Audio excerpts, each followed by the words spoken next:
Mr. Silent Channel. Please don't skip the ads. Kabanata 3281 sa ilalim ng puno ng mundo. Ngumisi si Wu Ye Wenfeng, may ginawa si Wu Ye Jiangcheng para sa posisyon ng patriarch, hindi ko alam. Pero dahil kapatid ko siya, kilalang kilala ko si Wu Ye Duanfeng. Siya ang pumatay sa iyo. Ikaw ay nabulag ng puot. Ang gayong mabait na tao, kamahalan, ay hindi makakagawa ng ganoong bagay. Sinabi ni Qing Yuan, sa nakalipas na 10,000 taon, ang mga gawa ng kabutihan at katwiran ng kanyang kamahalan ay nagawa na. Pinatunayan nito ang lahat, wala ka talagang alam. Bumantong hininga si Wu Ye Wenfeng, wala akong intensyon na makipagtalo sa iyo tungkol dito, Qing Yuan, matagal na akong magkakilala, kung babalik ako sa Qingqiu clan, hahayaan kitang mabuhay. Haha. Hindi ko lang matiis si Qingqiu, na iniwan lang si Jiangcheng sa maulap na gabi, paano siya makakabalik? Sinabi ni Qing Yuan, anyway, ang kasalukuyang Qingqiu clan's God of War, ang pananakot sa kanilang dalawang anak ay masyadong marangal. Hayaan mo lang, Lolo Qing Yuan, magsaya kasama si at ang iba pa. Bago pa siya matapos magsalita ay tuluyan nang nagbago ang eksena sa eksena. Nakita ko ang isang hukbo ng libu-libong monghe na biglang umusbong mula sa himpapawid. Isang buong mamamatay tao na hukbo ang nagpaputi sa mga magsasaka sa likod ni Wu Ye Wenfeng sa pagkabigla. Huwag magpalinlang sa kanyang mga ilusyon. Ito ang kanyang mahiwagang impression. Lahat ng ito ay peke. Si Wu Ye Wenfeng ay tumangay gamit ang isang sibat, at lahat ng mga ilusyon ay nawala sa kanyang harapan. Natural, si Qing Yuan, Bingyu Bingshi at iba pang tao sa Berdeng Ghost Tent ay tumakas din ng walang bakas. Habulin. Isang grupo ng mga Qingqiu cultivator ang nag-activate ng kanilang mga talento sa bloodline at naging mga berdeng ilaw at nagmamadaling pumunta sa hinterland. Kung tutusin, mas malakas ang cultivation base ni Wu Ye Wenfeng. Bagamat hindi pa niya naabot ang larangan ng Things Turn to Stars, mas mabilis din siya kaysa sa Qing Yuan. Sa isang kisap mata, malapit nang maabutan si Qing Yuan at ang iba pa. Biglang bumungad sa langit ang isang maningning na liwanag ng bahaghari. Fog Night Broken Maple. Si Wu Ye Wenfeng ay umungal at nakilala sa isang sulyap na ito ay isang bagay ng pagbabago ng mga bagay. Sa buong Hongming Universe, isang bloodline na mas bihira pa kaysa sa Qinglong. Noon, napakalaki ng reputasyon ng Nine-Tailed Demon King, kaya isang grupo ng mga cultivator ng Qingqiu ang sunod-sunod na umatras. Mag-ingat kayong lahat. Si Qing Yuan at ang iba ay puno ng pananabik. Qing Yuan, mauna na tayo, ipaubaya mo na lang sa haring ito. Kalmado ang mukha ni Duanfeng, at hamarang siya ng mag-isa sa mahigit 100 elite. Nagpakita ng pagpipitagan si Qing Yuan at ang iba pa, ngunit puno sila ng tiwala kay Duanfeng. Salamat, kamahalan. Fair na. Walang pag-aalinlangan, agad na umatras si Qing Yuan at ang iba pa. Tumingin si Wu Ye Wenfeng sa lalaking nakatayo doon sa malayo, nagngangalit ang kanyang mga ngipin. Sa wakas ay naisip mo na. Hindi ko inaasahan na ang marangal na Nine-Tailed Demon King ay nagtatago sa ganoong sulok. Wenfeng, kapatid ko, manatiling ligtas. Mukhang emosyonal si Duanfeng. Tumigil ka sa pagpapanggap sa harap ko, isa kang pusong lobo, hindi mo karapat-dapat na tawagin ang pangalan ko. Ikaw ang kahihiyan ng angkan ng Qingqiu. Noong pinatay mo si Warner, ikaw at ako ay magkaaway lang.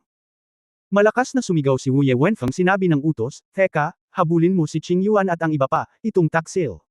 Papatayin kita. Bago siya matapos magsalita, naglabas na si Wu Ye Wenfeng ng pamimilit na maihahambing kay Duanfeng. Mabangis na nagbanggaan sa ere ang dalawang figure. Matapos marinig ito, tumugon ang isang grupo ng mga elite ng Qingqiu. Mahigit 20 psychic leader ang namuno sa isang malaking grupo ng mga tao, at hinabol nila si Chao Qing Yuan.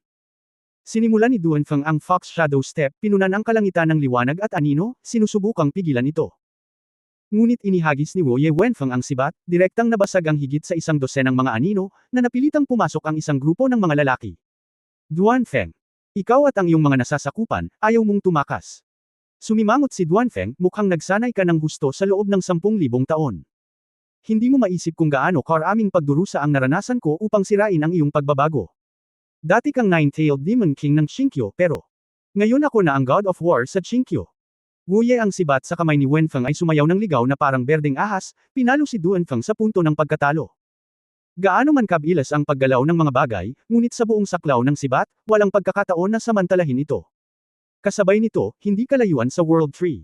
Isang clearing sa kakahuyan. Binasag ni Qing Li at ng isang grupo ng mga monghe sa Berdeng Ghost Tent ang lupa sa lupa. Nalantad ang isang slate na nakatago sa lupa. Lord Qing Li, ano ito? Ang ilang mga monghe nakakapasok lang sa Qingsha Tent ay medyo nataranta. Matagal nang alam ng kanyang Royal Highness na ang lugar na ito ay maaaring salakayin sa hinaharap, at ang pasukan at labasan ay maharangan. Kaya ang kanyang kamahalan ay umalis sa likurang daan. Ang pagpasok dito ay isang lugar na tinatawag na Zumi's Realm. Ito ba ay isang santuwaryo na nilikha ng kanyang kamahalan?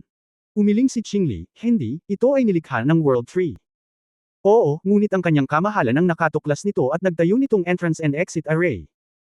Pagkatapos makapasok, dapat kang sumunod ng mabuti, at ang lumilipad na bangka ay dapat mapanatili ang layo na mas mababa sa 100 metro.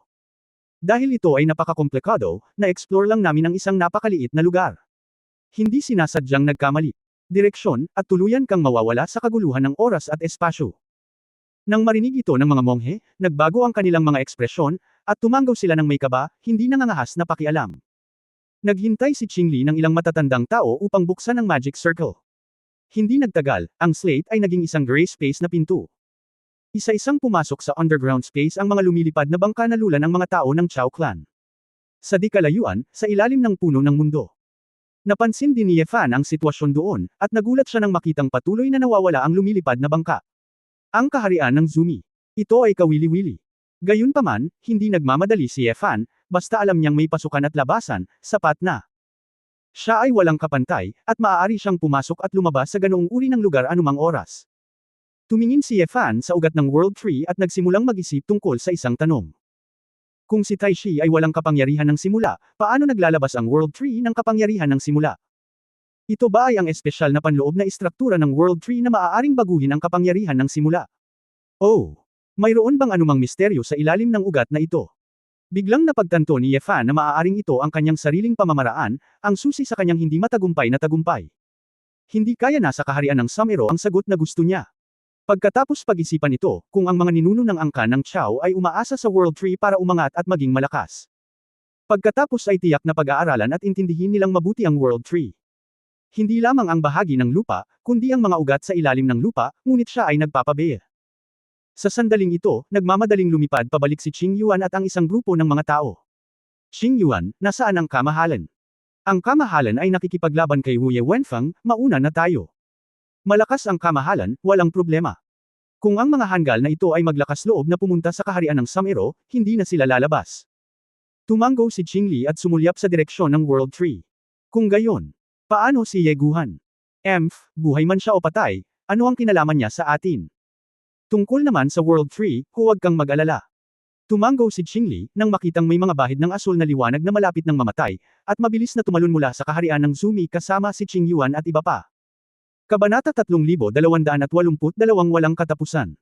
Nandyan sila. Isang grupo ng mga Qingqiu clan strongmen ang sumugod sa paligid ng World Tree. Ngunit si Qing Yuan at ang iba pa ay tumalon na pababa. Sandali lang. Huwag maghabol ng malalim, mag-ingat sa daya. Isang lalaking nakadilaw na turban ang nanguna at naglabas ng magic weapon na parang compass. Sa instrumentong ito, ang isang malaking bilang ng mga hindi maintindihan na rune ay nagsimulang matalo ng tuloy-tuloy. Ang magnetic field dito ay napakakomplikado kaya hindi ko pa ito narinig, at tiyak na lubhang mapanganib na bumaba. Napakaraming traidor sa Berdeng Ghost Tent, hindi nakakagulat na gusto nilang magtago sa ibaba, tiyak na sinusubukan nilang akitin ako sa pain. Ang dilaw na hooded man sneered, buong pagmamalaki itabi ang mga instrumento. Ang pangalan ng taong ito ay Wu Ye Jiangbin, ang nakababatang kapatid ng kasalukuyang patriarch, at ang kanyang kinatawan sa operasyong ito. Elder Jiangbin, ano ang dapat nating gawin ngayon? Sinulyapan ni Wu Ye Jiangbin ang kinaroroonan ng World Tree sa hindi kalayuan, at nagliwanag ang kanyang mga mata. Iyan ang lugar kung saan ang mga taksil ng Berdeng Ghost Tent ay nagtanim ng elixir, ang pinagmula ng mga panggamot na materyales ng Gyuantang. Naramdaman na ng lahat ang espesyal na aura ng World Tree. Pagdating ko sa World Tree, namangha akong makita ang espiritual na larangan na puno ng primordial power. Hindi katakataka na ang mga traidor na ito ay nakapagbukas ng napakaraming sangay ng Gui Yuantang, at napakaganda pa rin ng negosyo. Maaaring ito ang maalamat na puno ng mundo. Ang magsasaka na nakakaalam ng mga kalakal ay hindi maiwasang maging mausisa at lumakad sa espiritual na larangan. Mag-ingat ka. May mga tao dyan. Sumigaw si Wu Ye Jiangbin, at napansin nila si Ye Fan na lumabas mula sa likod ng World Tree. Si Ye Fan ay umiikot sa puno. Para sa grupo ng mga Qingqiu cultivator na dumarating, wala siyang ideya. Anyway, ang panloob na hinaing ni Qingqiu ay walang kinalaman sa kanya, huwag lang hadlangan ang kanyang pag-iisip. Hoy, huwag kang pumasok. Mamamatay ang mga tao. Nakita ni Ye Fan na may dalawang Kaitian cultivator na naglalakad sa loob, at pinaalalahanan sila. Sino ka? Isang taong walang kinalaman sa iyo, sabi ni Ye Fan. Nakilala ko, hindi ba ito si Ye Guhan na hinahanap ni Jin Wutang? Bulalas ng isang magsasaka. Ye Guhan. Ang batang iyon mula sa pamilyang Shenlong. Kaya pala nagtago din siya dito. Sumimangot si Ye Fan, nakikinig dito, ang balita at katalinuhan ng Gen Sect ay hindi ibinahagi kay Jin Wutang. Ang taong nag-leak ng balita ng Qingsha account ay katumbas ng pagnanais na pumunta dito ang buong mundo. Paghihiganti man ito o pagnanasa sa mga mapagkukunan ng World Tree, tiyak na hindi ligtas ang lugar na ito. Ye Guhan, ano ang ibig mong sabihin kapag sinabi mong mamamatay ang mga tao? Tanong ni Wu Ye Jiangbin. Sa espiritual na larangan, mayroong kapangyarihan ng simula, at ang konsentrasyon ay sapat na upang patayin ka. Haha, tawa ka ng tawa. Saka bakit ka nakatayo dyan? Malapit ka sa World Tree. Isang grupo ng mga magsasaka ng Qinkyo ang tumawa ng malakas. Dahil mas magaling ako sa iyo, sabi ni Ye Fan. Shut up! Mabahong brat, galit na galit ka. Huwag mong isipin na sinasamantala mo ang Golden Crow Hall, nakakamangha talaga. Lahat ng tao sa Qinkyo ay hindi naniniwala dito, pakiramdam na si Ye Fan ay mayabang. Ang eroplano ng simula ay walang kapangyarihan sa simula. Sa palagay mo ba ay maniniwala kami sa iyo kapag sinabi mo ang mga salitang walang batayan? Ang dalawang cultivator ng Open Heaven Realm, sa espiritual na larangan sa oras na ito, ay huminga ng malalim. Paano ang kapangyarihan ng simula? Bakit hindi mo ako pinatay? Sa tingin ko natatakot ang batang ito. Nag-iisa siya, at natatakot siyang mahuli natin. Si Jin Wutang ay nag-aalok ng gantimpala sa mataas na presyo para sa kanya, kaya bakit hindi natin ito kunin? Para kumita ng kaunting alak. Ang ilang mga master ng Qinkyo ay nagpakita ng kasakiman, ngunit si Jin Wutang ay napakayaman. Kunin ang pinakamahusay sa parehong mundo sa pamamagitan ng paggawa ng isang pangalan para sa iyong sarili at paggawa ng isang kapalaran. Ngayon, ang aming angkan ng Qinkyo ay kikilos sa ngalan ng langit at ibababa ang masamang batang ito. Nadama ni Wu Ye Jiangbi na walang problema, at sinabi, huwag sirain ang mga espiritual na larangan na ito, at gumawa ng mabilis na desisyon. Oo. Ilang psychic realms ang tumayo. Alam nila na may tiyak na lakas si Ye Guhan, kaya tiyak na hindi sapat ang Open Sky Realm. Napabuntong hininga si Ye Fan, bibigyan kita ng huling pagkakataon, huwag mo akong abalahin, lumabas ka. Si Ye Fan ay naabala, masyadong tamad na makipaglaban sa mabahong isda at bulok na hipon na ito. Direkta lang itong naghiwa-hiwalay, at biglang pinakawala ng lakas ng dragon. Umuungol. Ang Golden Dragon Soul ay umungal, nanginginig ang lupa. Dahil sa mental shock na ito, sunod-sunod na binago ng grupo ng mga cultivator ng Qinkyo ang kanilang mga ekspresyon. Higit sa 800 espiritual na katawan, kahit na ang pagbabago ng husay ay hindi makakamit, ang espiritual na kapangyarihan ay ganap na napakalaking. Sa maulap na gabi, si Jiangbin at ang iba pa ay labis na natakot kaya namula ang kanilang mga mukha, at nagmaneho sila pabalik ng daan-daang metro. Paano ito posible? Ang isang 5-clawed Golden Dragon ay maaaring magkaroon ng napakalakas na dragon power. Ang Qinglong Powerhouse na nakita ng Genmen ay walang dragon power. Anong klaseng halimaw siya? Huwag magpanik, Long Wei Qiang, ipinapakita nito na siya ay malakas sa pag-iisip, ngunit may mataas na posibilidad na siya ay nambobola. Sa oras na ito, 3 Kaitian cultivator na kakapasok lang sa spiritual field ay nagpakawala ng masasakit na dagandong. Ang 3 ay bumagsak sa lupa, at nagsimulang bumaril ang dugo sa lahat ng dako. Bumubula ang bibig, walang kulay sa mukha. Ye Guhan. How dare you hurt our Qinkyo people? Galit na galit si Wu Ye Jiangbin. Sabi na, mamamatay ka kapag pumasok ka dito, hindi ka naniniwala, hindi nagkaimik si Ye Fan. Nagkukulitan pa. Sa tingin mo ba maniniwala kami sa kalokohan mo? Maliwanag na ito ang unang mamamatay tao. Elder Jiangbin, kakaiba ang batang ito, bakit hindi muna natin siya palibutan at hintayin ang pagdating ni Lord Wenfeng bago magdesisyon? Maulap ang mukha ni Jiangbin sa maulap na gabi. Kung tutusin, tungkol ito sa buhay niya, at ayaw niyang makipagsapalaran. Sa sandaling ito, isang maganda at saya na figure sa di kalayuan ang humabol at umatake hanggang dito. Isang casual na sulyap si Ye Fan at nakakita ng isang bagay na mahiwaga. Bagamat mahigpit na nag-away ang dalawa at gumawa ng mabangis na mga galaw, wala ni isa sa kanila ang nasugatan. Gumamit si Duan Feng ng mga bagay para gumalaw at umiwas sa lahat ng uri ng malubhang pinsala. Tila may mga bahid ng dugo sa kanyang katawan, ngunit hindi naman ito malaking problema. Ilang suntok si Wu Ye Wenfeng, at tila hindi siya masasaktan, kahit dugo. Tila medyo wala si Duan Feng sa Wu Ye Duanfeng, umatras ng hakbang-hakbang, mabilis na lumipad, at nakarating sa paligid ng World Tree. Ye Guhan. Nasaan si Chen Fol? Sundin ang haring ito sa kaharian ng Samero. Delikado dito. Mukhang nag-aalala si Duan Feng. Ito ba ang target ng pabuya ng Golden Crow Hall? Oo naman, ang mga tao ay nahahati sa mga grupo, ang mga ahas at mga daga ay nasa isang pugad. Lord Wenfeng. Mag-ingat ka, may panganib sa paligid ng World Tree. Nagbalak lang ang bata laban sa ating tatlo. Clan. Nilinga ni Wu Yewenfeng ang kanyang ulo at nakita na ang tatlong nasasakupan na nahulog sa lupa sa isang pagkawala ng malay ay hindi maiwasang magsiwalat ng matinding liwanag. Anak, anong uri ng mga hinaing mo kay Jin Wutang ay walang kinalaman sa akin, ngunit sinaktan mo ang aking mga taga-Chinkyu, dapat mong bayaran ang presyo ngayon. Ye Guhan, alam ng haring ito na napakalakas mo, ngunit marami sa kanila. Wu Yewenfeng ngayon ito ang diyos ng digmaan, sa loob ng angkan ng Chinkyu, at hindi ka maaaring maging isang mahigpit na kaaway. Kayong magnanakaw, sa tingin niyo ba makakatakas kayo ngayon? Ngumisi si Wu Yewenfeng. Malamig ang mukha ni Ye Fan, ngayon ay ayos na, si Duanfeng ay, nag-aalala, sa kanya, kasama ang tatlong lalaki na bobo sa simula, siya ay naging, kasabwat, ni Duanfeng. Kayong mga mabahong fox. Kinagat ni Ye Fan ang kanyang mga ngipin at sinabing, may iniisip akong problema, daldal, may kalahating sentimo sa akin ang kalokohan mo. Walang katapusan.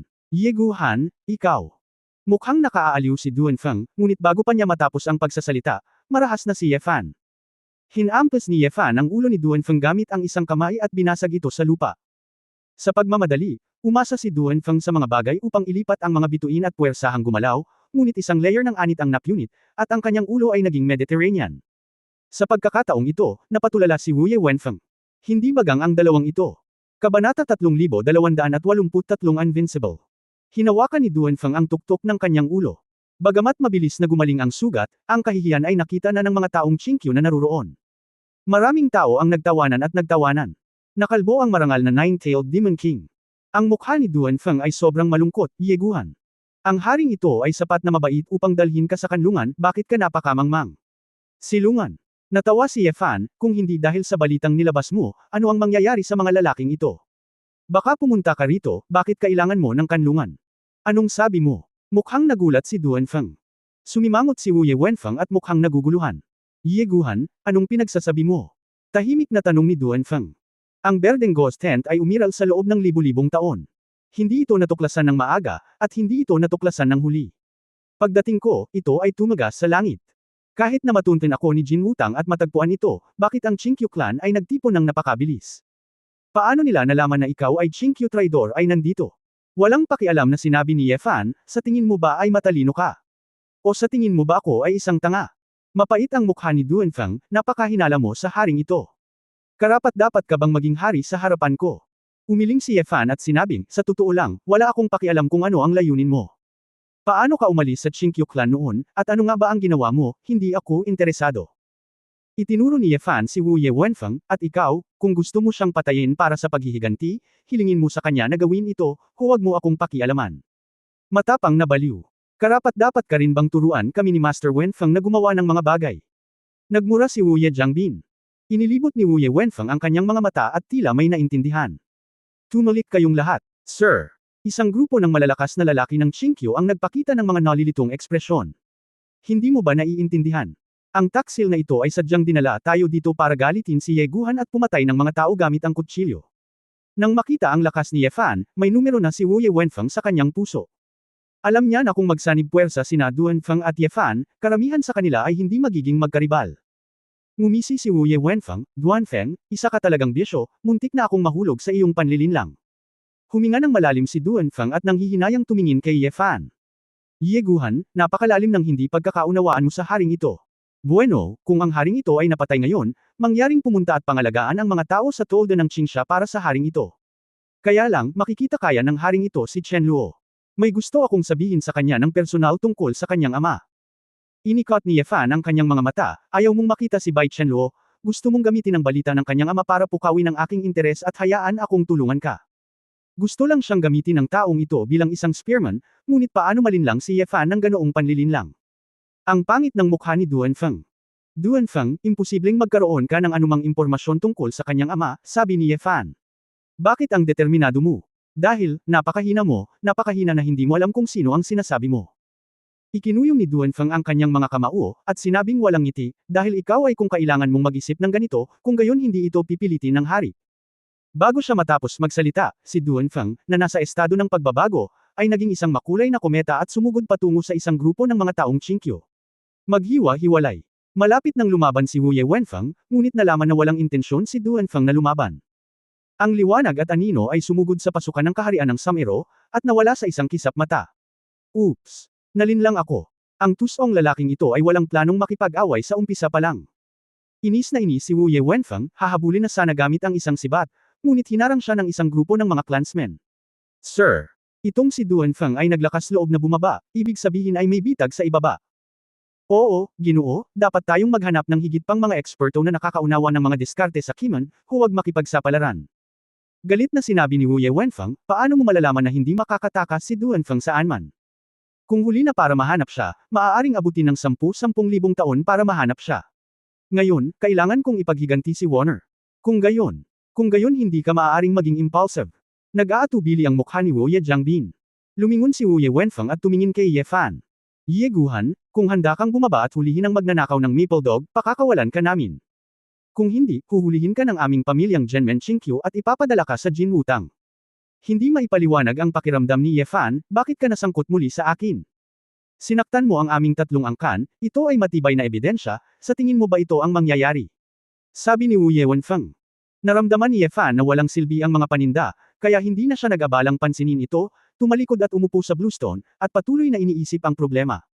Nang makita ni Wu Ye Wenfeng na naglakas loob si Ye Fan na huwag pansinin siya, agad siyang nagalit.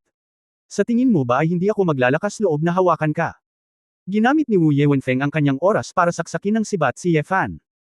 Si Ye Fan ay nasa isang estado ng pagkawatak-watik ng pangalawang kaharian sa oras na ito, kahit na maging mga bituin ang mga bagay, maaari niyang pigilan ang mga ito, hindi pa banggitin ang linya ng dugo ng Chinkyu ng pangalawang kaharian.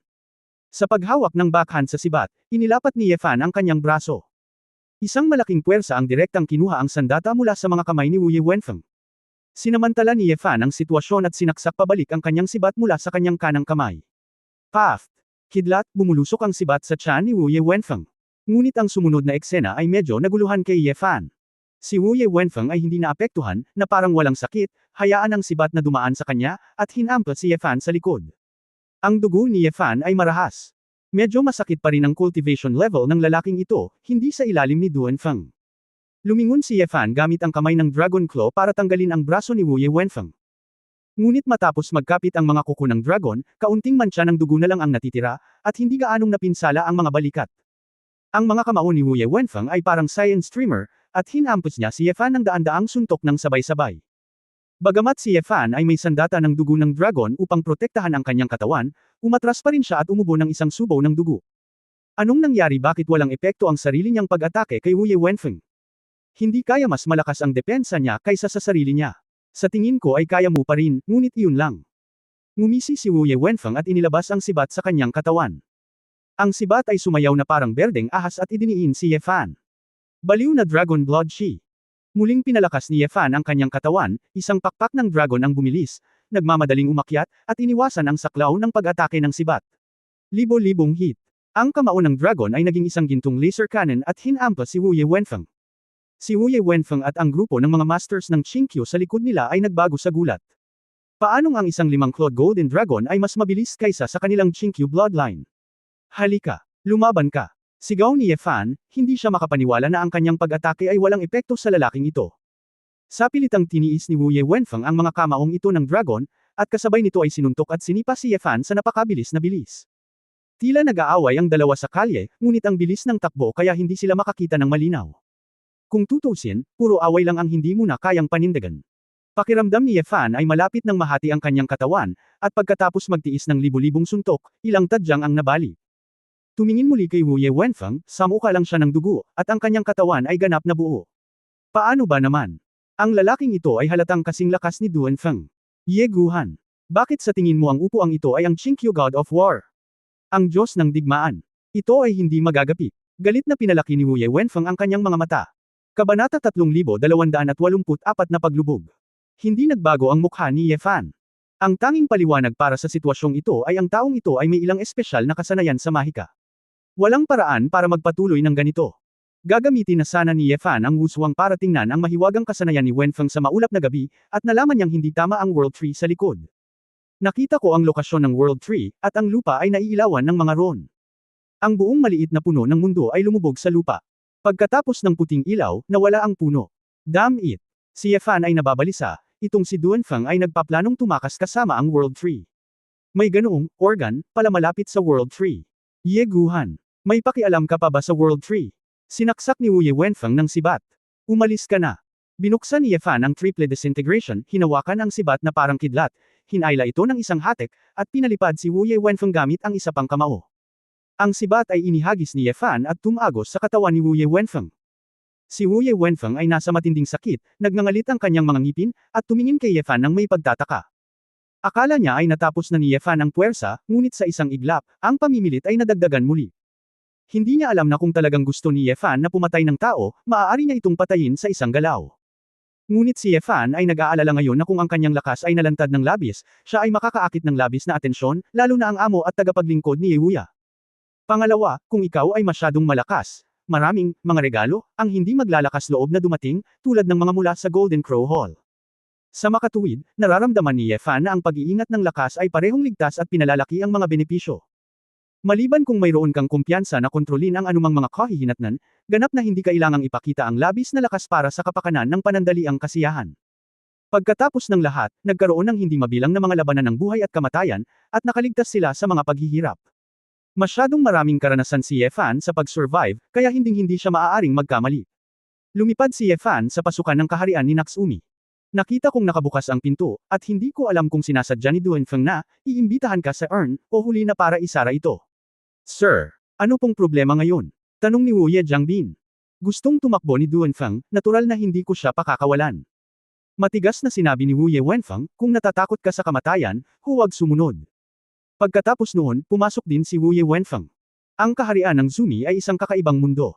Tila hindi mabilang na stained glass, magkakapatong at magkakapatong, na may walang katapusang mga anggulo at eroplano. Ihiwalay ang mundong ito sa mga piraso ng kalawakan. Ang ilan sa mga puwang na ito ay konektado sa isa't isa, habang ang iba ay hindi maabot ang kabilang panig. At sa pagitan ng mga puwang na ito, mayroong hindi mabilang na kulay na hugis punong enerhiya, tulad ng mga neon light, na patuloy na kumikislap. Napakalaki ng mundo kaya hindi nito makita ang gilid. Sa sandaling pumasok si Ye Fan dito, naramdaman niya na ang kanyang espiritual na kapangyarihan at kamalayan ay nakahiwalay sa limitasyon. Sa pagtingin sa malalaking ugat ng enerhiyang iyon na parang puno, alam ni Ye Fan na ito ang ugat ng World Tree. Sa ibabaw, ito ay tila isang napakaliit na puno ng mundo, ngunit sa katunayan, ang mga ugat sa ibaba ay napakalaki na ang isang mundo ay nabuo. Ito ay tiyak na dahil sa napakalakas na mga ugat na ang World Tree ay hindi masisira. Sa likod ng isang kulay transparent na pader ng enerhiya, ay isang malaking piraso ng lumilipad na bangka. Qingyuan at Qingli at isang grupo ng mga monghe sa Berdeng Ghost Tent ay sumilong doon. Nang makita nila si Ye Fan na papasok, tinuro nila siya, lahat ay nagpapakita ng mapanuksong tingin. Hindi narinig ni Ye Fan ang sinasabi ng mga lalaking ito. Pero kung titignan ng bibig, parang sinasabi na, nothing more than that, siya. Sinubukan ni Ye Fan na pumunta roon, ngunit bukod sa lumilipad ng palayo, wala man lang daanan patungo sa espasyong iyon. Huwag mong sayangin ang iyong oras, mukhang malapit sila sa iyo, ngunit wala sila sa parehong espasyo. Biglang lumitaw ang boses ni Duanfeng. Nagbago ang eksena sa paligid ni Ye Fan, at maraming mga light curtain ang gumalaw. Sa isang iglap, nawala ang grupo ng mga lalaki sa Blue Ghost Tent. Sa halip, sa tabi niya ay si Wu Wenfeng na sumunod lang. Ye Guhan, Wenfeng, pumasok ka talaga. Akala ng haring ito ay magiging mas matalino ka, ngunit tila na overestimate mo talaga. Puno ng biro ang tono ni Duanfeng. Magnanakaw ng aso. Lumabas ka at labanan mo ako sa marangal na paraan. Tumingin si Wu Wenfeng sa paligid, ngunit wala kahit saan si Duanfeng. Wenfeng. Ang haring ito ay kapatid mo pa rin, kaya wala kang pakialam sa kapatiran. Kung gusto mo, matutulungan ka ng haring ito ng palihim, palitan si Wu Jiangcheng, at maging patriarch ng Qingqiu. Ikaw at ang aking kapatid, ikaw at ako ay tiyak na hahayaan ang Qingqiu clan na kunin ang Gen Sect at makamit ang isang mahusay na tagumpay sa Qingqiu. Tumawa si Wu Wenfeng, sa wakas ay nasabi mo na ang iyong isip. Sa labas, sinasabi mo na si Wu Jiangcheng ay isang kasabwat, kung tatawagan mo ang iyong sarili na isang inosenteng biktima, ang mga matuwid na lalaki sa Qingyuan ay maniniwala sa iyong kalokohan. Duanfeng, ikaw at ako ay walang kapatiran, ikaw. Hindi karapat-dapat dito. Humph. Ngumisi si Duanfeng, mukhang gusto mo na talagang mamatay. Sa sandaling bumagsak ang boses, nakita kong damaloy ang magaan na kurtina, at muling lumipat ang espasyo. Nakita ni Ye Fan na si Wu Wenfeng, kasama si Duanfeng, ay lumitaw sa isang espasyo sa tabi. Maaari mong manipulahin ang spatial layout dito.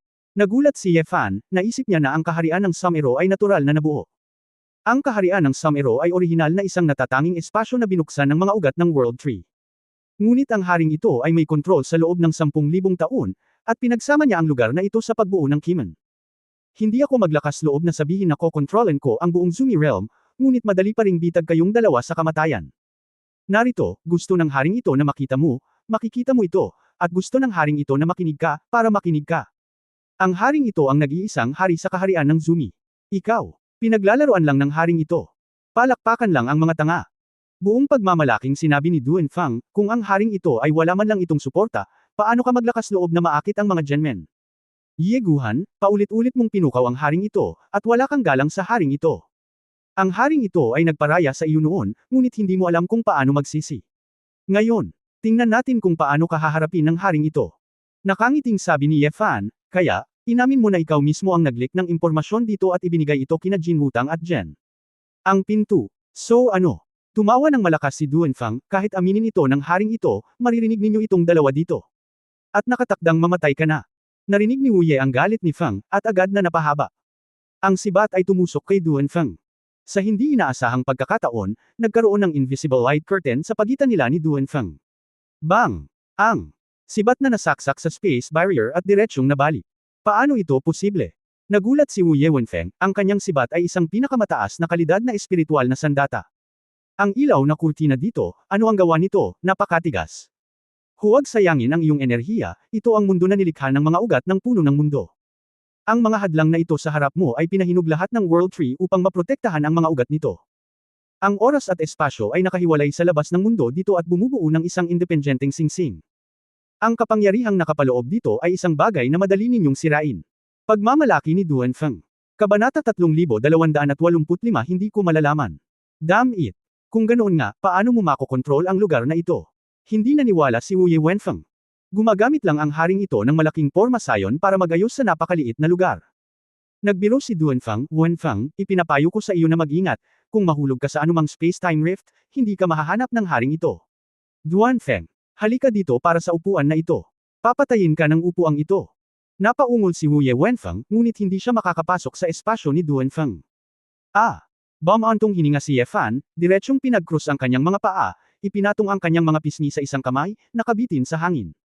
Huwag mong sayangin ang iyong enerhiya, ang balat ng World Tree ay kasing tigas ng paano natin masisira ang dingding ng balbas na ito? Yeguhan, may utak ka, paano ka naman? Bakit hindi ka magmakaawa sa haring ito? Baka bigyan ka ng pagkakataon ng haring ito. Pakiusap. Natawa si Ye Fan, ako ay isang matigas ang ulo, at kahit na mamatay ako sa katandaan dito, hindi ako magsusumamo sa iyo. Ang mamatay sa katandaan. Tumawa si Duen Feng at sinabing, masyado kang nag-iisip, ang konsentrasyon ng absolute beginning dito ay mas mataas pa kaysa sa labas. Kahit na ang iyong pangangatawan ay kamangha-mangha, hindi mo ito matiis pagkatapos ng mahabang panahon. Umiling si Ye Fan, hindi ako naniniwala, kung ganoon nga, bumababa ba ang mga tao sa iyong Blue Ghost Tent at naghihintay na mamatay. Nakangiting sinabi ni Duen Feng, ang puwang na iniwan ng haring ito para sa kanila ay ang pinakakaunting kapangyarihan sa simula. Matagal nang nandoon.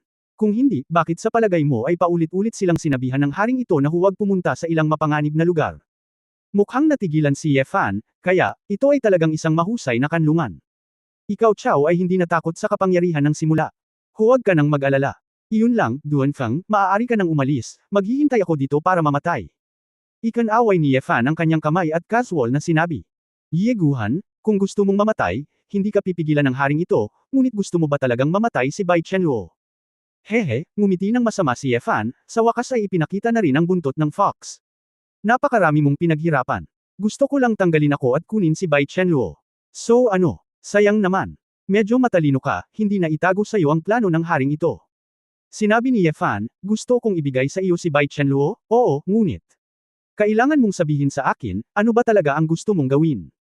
Hindi ka kwalipikadong makipag-ayos sa haring ito at ibigay si Bai Chenluo, sabi ni Duen Duen. Sabi ni Feng Han sa malamig na boses. Si Ye Fan ay mukhang walang magawa at tinawag si Bai Chenluo. Sa sandaling lumabas si Bai Chenluo, natigilan siya nang makita niya ang nakapalibot na tanawin. Ha! Parang may ibang kahulugan yang singsing mo. Haha, mukhang may makukuha pang kayamanan ng haring ito ngayon. Sinabi ni Ye Fan, ngayong si Bai Chen ay nasa lupain, sabihin sa akin kung paano mo siya pinaplanong trituhin, ibibigay ko siya sa iyo. Yeguhan. Anong ibig mong sabihin? Gusto mong ibigay ako kay Duen Feng? Bulalas ni Bai Chenluo. Hindi naman, mas mabuting mamatay na mag-isa kaysa mamatay ng magkasama, ngumiti si Ye Fan ng malungkot. Ay, ayoko. Ayokong makipaghiwalay sa iyo. Bagamat hindi alam ni Bai Chenluo kung ano ang nangyayari, ang kanyang mga mata ay namumula na. Duanfeng.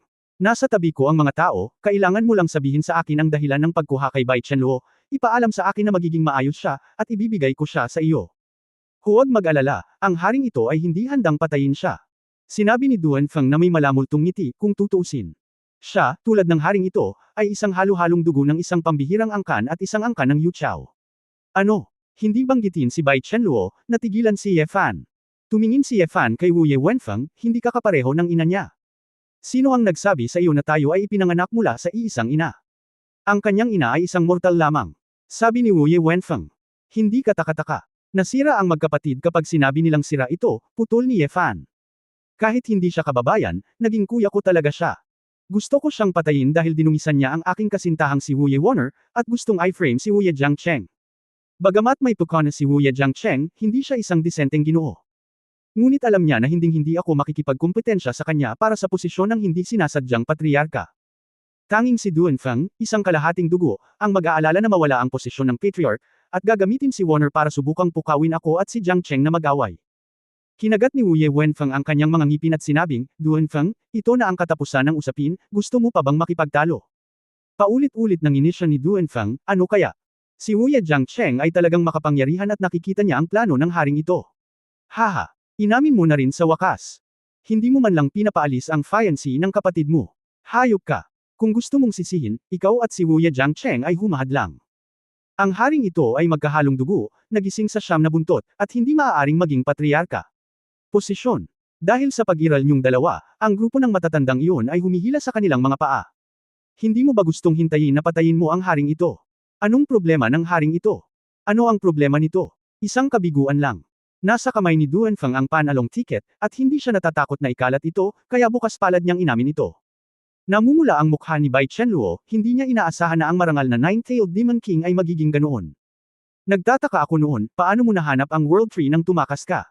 Napakaswerte mo. Mukhang ang lugar na ito ay sinabi sa iyo ng iyong ina. Nakangiting sinabi ni Duanfeng, Yeguhan, sigurado ka. Matalino. Oo, ito ang bayan ng ina ng haring ito.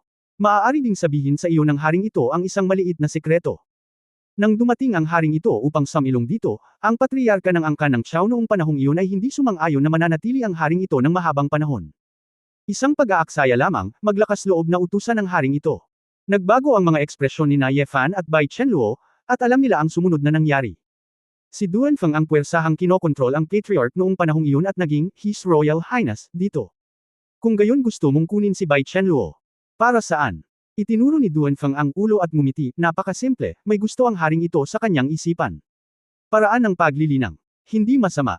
Ngumisi si Duanfeng at sinabing, hanggat makukuha ng haring ito ang kapangyarihan ng simula, lalo pa ang 8, ano ang kinatatakutan ni Hongmeng?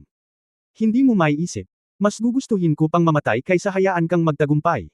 Galit na sabi ni Bai Chenluo. Chenluo, kailangan mong maging masunurin. Napakabuti ko sa iyong ina noon, ngunit iniwan niya ako. Hanggat ikaw ay masunurin at masunurin, ang haring ito ay pakikitunguhan ka ng mabuti kahit na natapos na niya ang kanyang pagsasanay, at hahayaan kang magkaroon ng mga anak para sa hari. Babae. Mapatla ang mukha ni Bai Chenluo, at gusto pa niyang samuka. Tumawa si Ye Fan. Yeguhan, anong tinatawa-tawa mo? Namamatay ka at hindi mo na kaya. Tumawa si Duanfeng. Curious lang ako, kung ang mga subordinate mo at ang mga tao ng Chao clan, kung narinig nila ang sinabi mo kanina, ano ang iisipin mo? Sinabi ni Duanfeng nang may damdamin, kung gayon ikaw ay mabibigo, sa kaharian ng Samero. Ang tunog, pangitain, pangunawa, lahat ay nasa ilalim ng kontrol ng haring ito. Ang mahirap na grupo ng mga piraso ng chess ay hindi malalaman. Kapag namatay kayong dalawa ngayon, lubusang makakalimutan kayo ni Bai Chenluo.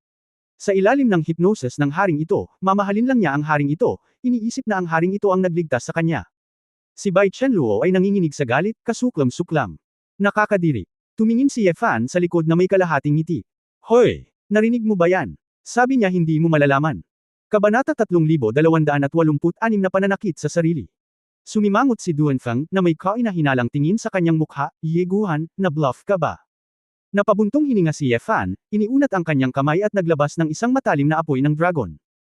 Ang Dragon Claw ay tila nasira ang paghihigpit ng pagbuo ng Kimon sa isang iglap, at kahit na ang space barrier ay hindi mapipigilan ang puwersang ito. Nang pumasok si Ye Fan, ginamit na niya ang wuswang para maunawaan ang anyo ng enerhiya dito. Gaya ng sinabi ni Duanfeng, ito ay talagang komplikado dito, kaya kailangan ni Ye Fan ng kaunting pagsisikap. Sa sandaling ito, ang mga hadlang sa kalawakan dito ay walang silbi kay Ye Fan. Gayunpaman, nang isipin ni Duanfeng na siya pa rin ang may kontrol sa sitwasyon, hindi ito ipinakita ni Ye Fan. Ignorante ka, wala kang alam, hindi talaga nakakatakot. Ang talagang nakakatakot ay wala kang alam, ngunit sa tingin mo ang lahat ay nasa ilalim ng iyong kontrol. Sa sandaling bumagsak ang boses ni Ye Fan, direktang pinunit ng Dragon Claw ang harang sa pagitan ng dalawang espasyo. Parang ina-unlock ang combination lock, gaano man kalakas ang safe, walang proteksyon. Sa espasyong iyon, ang Qing Yuan, Qing Li, Bing Yu Bingshi at iba pang monghe sa asol na ghost tent ay lahat ay may napakasalimuot na ekspresyon. Galit, sakit, ayaw, hindi paniniwala, ang pait ng pagkakanulo. Ngayon lang, for some reason, nagsimula silang marinig ang usapan doon. Tuwang-tuwa sila noong una, iniisip na matagumpay na ginawang tagumpay ni Duanfeng ang pagkatalo. Bilang isang resulta, sa mas maraming nakikinig sila, mas nadudurog ang kanilang mga puso. Ang Chao clan sa lumilipad na bangka ay natigilan lahat. Ang kanyang maharlikang kamahalan, na kanilang iginagalang mula sa salinlahi, ay isang sinungaling lamang na nagsamantala sa kanila at nagpaalipin sa kanila. Paano? Paano nangyari ito? Paano mo masisira ang harang dito gamit ang mga apoy ng dragon? Nagulat si Duanfeng. Hindi pa niya narinig ang ganoong kakayahan upang i-unlock ang pagbuo ng Kimen. Maaaring ang iyong mahiwagang kasanayan ay pumutok sa porma sayon. Biglang ngumisi si Wu Yewenfeng, Duanfeng, sa tingin mo ba mahalaga ang lahat ng ito? Ito. Nailabas mo na ang lahat ng kapangitan mo, at ngayon. Isa ka lang nakakaawa na pagtataksil. Buksan mo ang iyong mga mata at tingnan kung gaano kagalit sa iyo ang mga taong Chinkyu na nalinlang mo sa berdeng ghost tent. Inalis din ni Wu Yewenfeng ang sitwasyon ngayon na may masayang mukha. Tumutulo ang tingin. Sa wakas ay nabad breath siya. Isang buntong hininga ng galit na pinipigilan ng libu-libong taon. Duanfeng. Pinagtaksilan namin ang Chinkyu. Angkan para sa iyo, buhay at kamatayan. Pinagsasamantalahan mo talaga kami. Si Qing Yuan at ang iba pa ay nagngangalit ang kanilang mga ngipin sa galit ng isipin nila na pinaghirapan nila ang gayong tao sa loob ng libu-libong taon. Mapatla ang mukha ni Duanfeng, at kinuyam niya ang kanyang mga kamao, hindi niya magawang bigyang katwiran. Nang makita ang lahat ng ito, tumingin si Wu Yewenfeng kay Ye Fan ng may pasasalamat. Ngayon lang, bigla siyang nakatanggap ng voice transmission mula kay Ye Fan. Kaya't nakipagtulungan sila kay Ye Fan at umarte sa naturang dula. Kahit nasugal lang, panalo talaga. Sa puso ni Wu Yewenfeng, nakumbinsi siya ni Ye Fan. Lakas at diskarte, hindi niya nagawang ikumpara. Ang pangunahing punto ay ang Ye Fan ay ganap na may kakayahang patayin sila. Hindi niya kailangang maging makatwiran, ngunit hindi niya ginagawa iyon. Upang mabigyan ng hustisya ang lahat at hindi mabuli ang mahihina, ito ay kapuri-puri. Ang gayong puso ay hindi maihahambing sa mga ordinaryong malakas na tao, at tiyak na isang taong karapat-dapat sa malalim na pagkakaibigan. Ikaw, nakipagsabuatan ka. Biglang nagising si Duanfeng, ngunit huli na ang lahat, sa sobrang galit na malapit na niyang iluwa ang isang subaw ng lumang dugo. Ye Guhan. Ikaw. Bakit mo ako tinatakot? Hindi mo ba masabi sa akin? Nagalit at natuwa si Bai Chenluo nang malaman niyang ginagamit siya, at tumulo ang mga luha nang hindi alam kung bakit. Gago ka, kung sinabi ko sa iyo ng maaga, sisirain mo ito. Gago ka. Tumayo ang mga kilay ni Bai Chenluo. Bago pa man siya matapos magsalita ay biglang sumalubong sa akin ang isang mamamatay tao na aura. Nakita ni Duanfeng na tapos na ang sitwasyon, at nagplanong mag-strike muna. Mag-ingat ka. Tumayo si Ye Fan sa harap ni Bai Chenluo, at isang kamao ng dragon ang nagpatamba kay Duanfeng na lumilipad. Sa estado ng triple disintegration, hindi siya nahirapang tamaan si Duanfeng. Gayunpaman, pagkatapos lang ng suntok, naramdaman ni Ye Fan na siya ay tinamaan ng mabigat na martilyo, umungol, at lumuwan ng isang subaw ng dugo. Ye Guhan. Huwag maging mahigpit na kaaway. Sumigaw si Wu Yewenfeng sa oras na ito, ang mahiwagang kasanayan ni Duanfeng na pagsira sa sarili, ang pagpilit ng isang laban ay hindi mo muna kayang hawakan. Kung wala kang pagpipigil sa kanyang mahiwagang kakayahan, papatayin mo ang sarili mo pagkatapos ng ilang galaw pa. Hindi. Kung wala kang oras para kumilos, papatayin ka niya. Natigilan si Ye Fan, ano ang sinasabi mo? Hindi man lang ba siya nagkaroon ng pagkakataong kumilos? Bago pa niya ito maisip, pinatay na naman siya ni Duanfeng. Ang mga kamao at paa na parang cyan beam ay nagbinyag kay Ye Fan, napakabilis na hindi siya makakita ng malinaw. Normal na lumaban si Ye Fan, ngunit sa loob ng ilang hit, sisubog na ang buong katawan niya. Paft! Si Ye Fan ay bumulwak ng dugo, at dumanas siya ng hindi mabilang na mga pinsala sa buong katawan. Mali. Ang mga pag-ataking ito, malinaw niyang tinamaan si Duanfeng, paano siya masasaktan? Ito ba ay isang backlash? Ngunit ito ay tila higit pa doon. Kung bagay. Sige ganito, gusto talagang bugbugin ni Ye Fan ang sarili hanggang mamatay. Ye Guhan. Stop fighting. Hindi ka kalaban ng lalaking ito. Si Qing Yuan at iba pang mga tao sa Berdeng Ghost Tent ay alam ang kapangyarihan ni Duan Feng. Nagpasya sila sa simula na kapag ginamit ni Duan Feng ang kanyang mahiwagang kasanayan, hindi magiging kalaban si Ye Guhan. Kung titingnan mo ngayon, totoo talaga. Hindi napigilan ni Duan Feng ang pagtawa. Ye Guhan, paulit-ulit kang pinahintulutan ng haring ito, ngunit gusto ko lang na maperpekto mo ang pamamaraan. Sa tingin mo ba ay hindi mo kalaban ng haring ito? Dahil ang mga bagay ay nahayag ngayon, kung gayon ang haring ito ay papatayin ka. Kapag namatay ka, wala nang gugustuhing lumabas muli. Ang haring ito ay siyam na buntot. Demon King. Tumawa ng malakas si Duan Feng, ang pagsasabwatan at mga panlilinlang ay laro lamang ng aking hari, ang ganap na kapangyarihan ay ang lakas ng aking hari. Duan Feng. Huwag kang magalit. Sumigaw si Wu Ye Wenfeng, may lakas kang loob na labanan ako.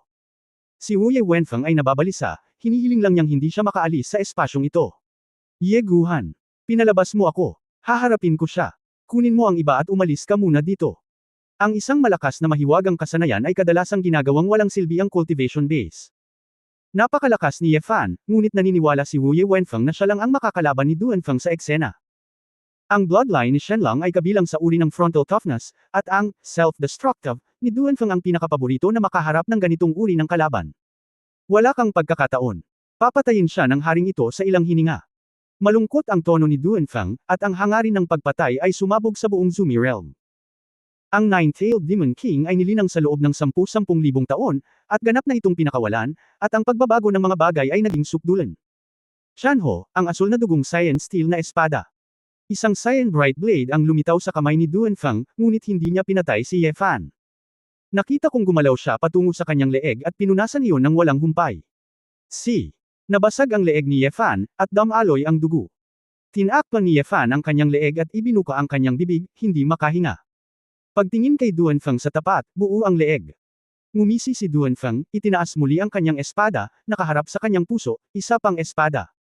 Dumaan ang espada sa kanyang puso, ngunit wala itong epekto.